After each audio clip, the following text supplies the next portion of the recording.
Muito bem, no vídeo anterior vimos que resolução é a quantidade de pixels ou pontos em uma unidade de medida. E nesse vídeo vamos ver que existem diferentes tipos de resolução, começando pela diferença entre PPI e DPI. PPI significa pixels per inch ou pixels por polegada. E DPI significa dots per inch ou pontos por polegada. E muita gente mistura esses dois tipos de resolução. Por exemplo, você pergunta para o seu fornecedor de serviços gráficos com que resolução você deve mandar as imagens e ele responde, manda com 300 dpi, mas na verdade ele quis dizer 300 ppi. Eu vou abrir a caixa de diálogo Image Size e aqui no Photoshop a resolução é medida em pixels por polegada, pixels per inch. Você nem tem como especificar pontos por polegada.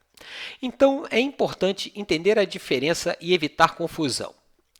E PPI, pixels por polegada, se refere à maneira como você prepara a imagem e, claro, dentro do Photoshop, a imagem é composta por pixels. Agora, quando imprimimos, por exemplo, numa impressora digital, os pixels da imagem são interpretados e transformados em pontos de tinta sobre o papel. E DPI, pontos por polegada, se refere à quantidade de pontos de tinta que a impressora consegue imprimir em cada polegada. Por exemplo, uma impressora convencional do tipo jato de tinta, que imprime tons contínuos e pode imprimir até 1440 pontos por polegada. E quanto maior a resolução da impressora, menores serão os pontos de tinta e maior será o nível de detalhe e definição da impressão.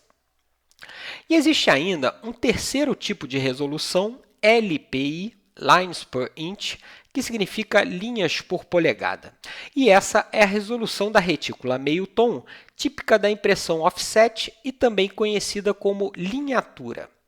E no processo meio-tom, a imagem, isto é, os pixels da imagem, também são transformados em pontos de tinta usando esse tipo particular de retícula, onde os pontos podem ser maiores ou menores e mais ou menos espaçados para simular o efeito de tons contínuos.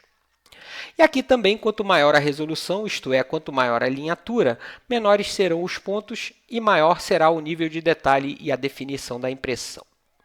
E é claro que existe uma relação entre a resolução da imagem em pixels, isto é, a maneira como preparamos a imagem dentro do Photoshop, e a resolução dos processos de impressão.